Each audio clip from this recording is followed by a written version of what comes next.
Hay algo que los europeos no entienden cuando viajan a Estados Unidos por primera vez. No es el tamaño de las porciones. No es la propina obligatoria. No es siquiera el hecho de que puedas comprar un arma en algunos Walmart. No.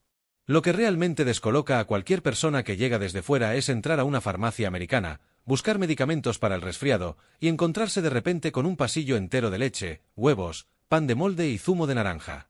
Y no hablamos de una pequeña nevera con 2 botellas. Hablamos de lineales completos, refrigerados, con toda la variedad que encontrarías en cualquier supermercado europeo digno de ese nombre. La primera reacción es siempre la misma: confusión total.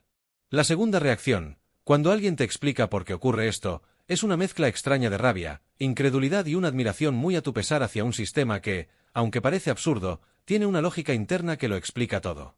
Porque esto no es un accidente. No es una rareza cultural sin explicación. Es el resultado directo de décadas de decisiones políticas, económicas y empresariales que han moldeado el sistema de distribución alimentaria estadounidense de una manera que no tiene parangón en ningún otro país desarrollado del mundo. Y para entenderlo de verdad, hay que remontarse mucho más atrás de lo que imaginas. Hay que entender cómo funciona el dinero en Estados Unidos, cómo funciona el poder corporativo, y sobre todo, hay que entender una figura que en Europa prácticamente no existe con esa fuerza: el lobby. Empecemos desde el principio. Desde el principio de verdad. En los años 50 y 60 del siglo pasado, el modelo de distribución alimentaria en Estados Unidos era muy parecido al europeo. Había supermercados, había tiendas de barrio, había mercados locales. La leche se compraba en la lechería, el pan en la panadería y el medicamento en la farmacia. Todo tenía su lugar. Todo seguía una lógica geográfica y funcional que cualquier persona del mundo habría reconocido como normal. Pero entonces llegó algo que lo cambió todo: la guerra de precios. A mediados de los años 60, las grandes cadenas de supermercados estadounidenses empezaron a competir de una manera que hoy nos resulta familiar pero que entonces era revolucionaria, bajando el precio de los productos básicos por debajo de su coste real para atraer clientes. La leche fue uno de los primeros productos en convertirse en lo que los economistas llaman un loss leader, es decir, un producto que se vende a pérdida o con un margen mínimo precisamente para que el cliente entre en la tienda y compre otras cosas con las que sí se gana dinero. La idea era brutal en su simplicidad: si el litro de leche en tu supermercado es más barato que en el de la competencia, la gente va a tu supermercado. Y una vez dentro, compra yogur, compra cereales, compra galletas, compra todo lo demás. La leche era el anzuelo. El resto del carrito era el negocio real. Esto generó una espiral de competencia que hundió los precios de la leche a niveles insostenibles para los productores. Los granjeros lecheros, que ya tenían márgenes muy estrechos, empezaron a ver cómo sus ingresos caían año tras año mientras los supermercados usaban su producto como herramienta de marketing.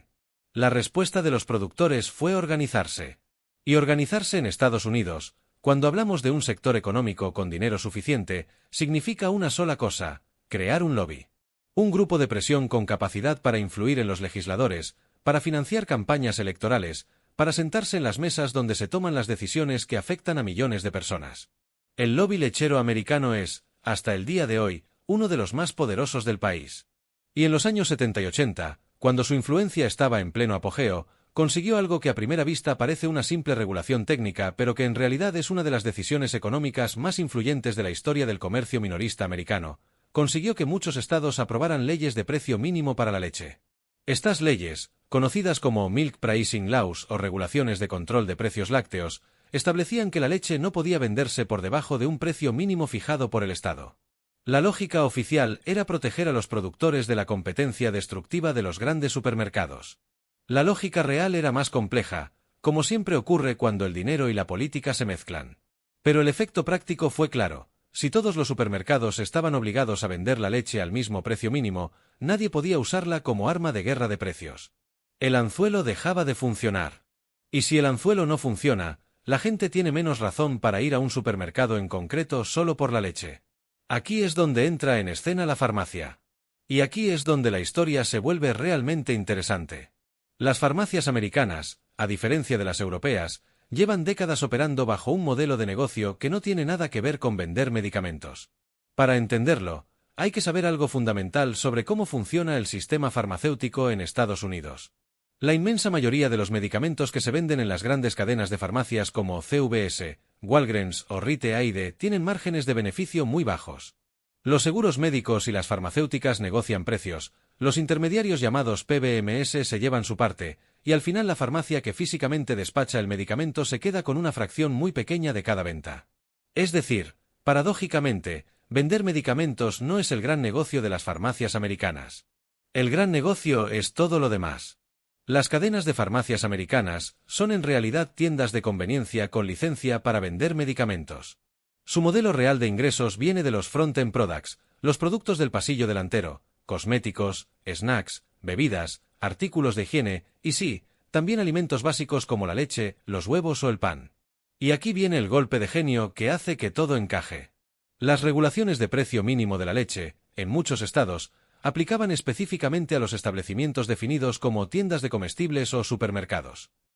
Las farmacias, al estar clasificadas bajo una categoría comercial diferente, quedaban en algunos estados fuera del ámbito de aplicación de esas leyes de precio mínimo.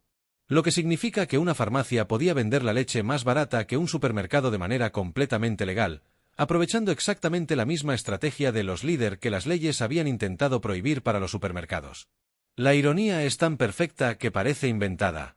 CVS y Walgreens no tardaron en darse cuenta de lo que tenían entre manos. Si podían vender la leche más barata que el supermercado de al lado, la gente que necesitaba leche vendría a la farmacia.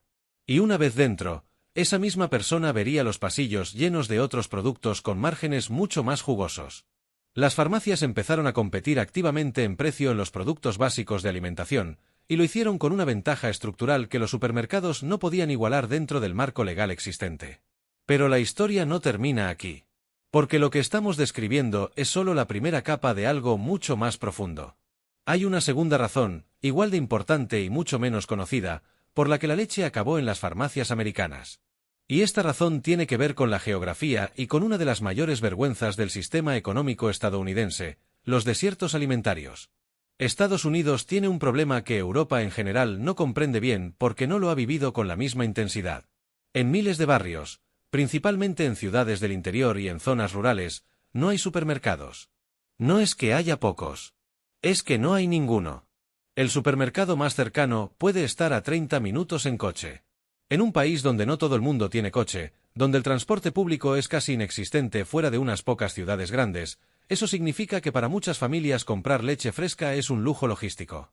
Se llaman food deserts, desiertos alimentarios, y afectan a decenas de millones de personas, con un impacto desproporcionado en comunidades de bajos ingresos y minorías raciales. ¿Qué si hay en esos barrios? Farmacias. CVS tiene más de 9.000 establecimientos en todo Estados Unidos. Walgreens tiene más de 8.000. Rite Aid, miles más.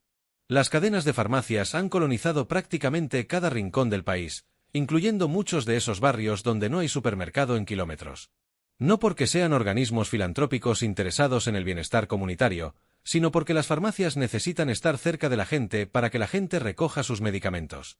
Y donde hay una farmacia, hay infraestructura, hay refrigeración, hay logística de distribución. Solo faltaba añadir los productos. El resultado es que en muchas comunidades americanas, la farmacia se ha convertido de facto en el único punto de acceso a productos frescos básicos. La leche, los huevos, el queso, el pan, productos que en cualquier barrio europeo de clase media o baja encuentras en media docena de establecimientos a pie de calle, en algunos barrios americanos solo están disponibles en la farmacia o en una gasolinera. Esto no es anecdótico. Es una crisis de salud pública documentada. Los estudios demuestran que vivir en un desierto alimentario tiene efectos medibles y severos sobre la dieta, el peso y la prevalencia de enfermedades crónicas como la diabetes tipo 2 o las enfermedades cardiovasculares. Y aquí es donde la rabia de la que hablábamos al principio encuentra su justificación más sólida. Porque lo que estamos describiendo no es el resultado de la naturaleza, ni del azar, ni de ninguna fuerza inevitable. Es el resultado de décadas de decisiones políticas deliberadas. Las leyes de zonificación que permitieron la expansión de los grandes supermercados de superficie en las afueras, lejos de los centros urbanos donde vivía la gente más pobre. Las políticas de transporte que priorizaron el coche privado sobre el transporte público. La desinversión sistemática en determinados barrios que hizo que los supermercados decidieran no abrir allí porque el margen de beneficio no era suficientemente atractivo. El abandono de la regulación que habría podido obligar a garantizar el acceso alimentario como un servicio básico. Todo eso junto produjo un sistema en el que el acceso a algo tan elemental como la leche fresca depende de dónde vives, y en el que las empresas que cubren ese vacío no son instituciones públicas sino cadenas farmacéuticas privadas que lo hacen porque les sale rentable. No porque alguien haya diseñado un sistema justo, sino porque el mercado, cuando no está correctamente regulado, produce resultados absurdos que acaban pareciendo normales solo porque llevan suficiente tiempo existiendo. Ahora bien, hasta aquí hemos explicado el problema. Pero la historia tiene otra dimensión que vale la pena explorar, porque si solo nos quedamos con la indignación estamos perdiendo la parte más fascinante del asunto. Lo que dice esto sobre la psicología del consumidor americano y sobre cómo las empresas han sabido leer esa psicología de una manera extraordinariamente hábil. Las farmacias americanas no solo venden leche. Han construido alrededor de la leche y de otros productos básicos todo un ecosistema de fidelización que es, desde el punto de vista del marketing, una obra maestra. Los programas de puntos de CVS y Walgreens son legendarios en la industria por su sofisticación y por su efectividad. Cuando compras leche en CVS con tu tarjeta de fidelidad, esa compra alimenta un algoritmo que sabe cuándo vas a necesitar leche de nuevo, qué otros productos compras junto con ella, a qué hora del día sueles ir de compras, y qué tipo de promociones te hacen más propenso a gastar más dinero. Los datos que generan estas compras cotidianas son increíblemente valiosos, y las farmacias lo saben. El ticket de compra de CVS, que es famoso en la cultura popular americana por su longitud absurda, lleno de cupones y promociones personalizadas, es en realidad la manifestación física de un sistema de análisis de datos que rivaliza en sofisticación con el de cualquier gran tecnológica. Cada vez que alguien compra un cartón de leche en CVS, está alimentando una máquina que entiende sus hábitos de consumo mejor de lo que él mismo los entiende. Y esa máquina usa esa información para venderle más cosas. No medicamentos. Las otras cosas. El maquillaje, los snacks, los productos de limpieza. Esos sí tienen margen. Esos sí son el negocio real. Lo más sorprendente de todo esto, lo que convierte esta historia en algo verdaderamente fascinante en lugar de simplemente indignante, es la velocidad a la que el sistema se ha retroalimentado a sí mismo para hacerse cada vez más arraigado e inevitable. Los supermercados, al ver que las farmacias les quitaban clientela en los productos básicos, han respondido no regulando mejor el sistema sino entrando en el mismo juego. Grandes cadenas de supermercados como Kroger o Albertsons han añadido farmacias dentro de sus establecimientos. Las farmacias han añadido más alimentos. La frontera entre los dos tipos de establecimiento se ha vuelto cada vez más borrosa. Y en ese proceso de convergencia, nadie ha parado a preguntarse si todo este sistema tiene sentido desde el punto de vista del interés público. En Europa, esta pregunta se ha respondido de formas muy diferentes. En Francia, las leyes de comercio regulan de manera estricta los horarios, los tamaños y los tipos de productos que pueden vender distintos establecimientos. En Alemania, el modelo de descuento duro con Aldi y Lidl ha creado supermercados ultra eficientes que han mantenido los precios de los básicos competitivos sin necesidad de usarlos como anzuelo. En España, la densa red de pequeño comercio alimentario en los centros urbanos ha sobrevivido mejor que en otros países, aunque también está bajo presión creciente. En ninguno de estos modelos la leche acaba en la farmacia, porque la estructura regulatoria y el modelo de distribución hacen que no sea necesario que así sea. Esto no quiere decir que el modelo europeo sea perfecto. Tiene sus propios problemas, sus propias ineficiencias, sus propias injusticias. Pero la comparación sirve para ilustrar algo importante. Lo que vemos en Estados Unidos no es la consecuencia inevitable de cómo funcionan los mercados en abstracto. Es la consecuencia de cómo funcionan los mercados cuando se toman determinadas decisiones políticas y no otras. Cuando se permiten determinadas prácticas y se prohíben otras. Cuando se priorizan determinados intereses sobre otros. Hay un detalle final en esta historia que merece ser mencionado porque añade una última capa de ironía que resulta casi literaria. La leche en las farmacias americanas suele estar colocada en la parte más alejada de la entrada. No en los primeros pasillos. No donde la ves nada más entrar. Sino al fondo, al final del todo, de manera que para llegar a ella tienes que atravesar todos los demás pasillos. Tienes que pasar por los snacks. Por los cosméticos. Por los suplementos vitamínicos. Por los dulces. Solo entonces, después de haber sido expuesto a decenas de productos que no tenías intención de comprar, llegas a la nevera con la leche. Esta disposición no es accidental. Es el resultado de estudios de comportamiento del consumidor, de análisis de flujos de tráfico dentro del establecimiento, de décadas de optimización del espacio de venta. La leche está al fondo porque la leche es la excusa para que entres. Y mientras caminas hacia ella, el establecimiento te está vendiendo en silencio. Es, en definitiva, un sistema extraordinariamente inteligente desde el punto de vista empresarial y profundamente preocupante desde el punto de vista social.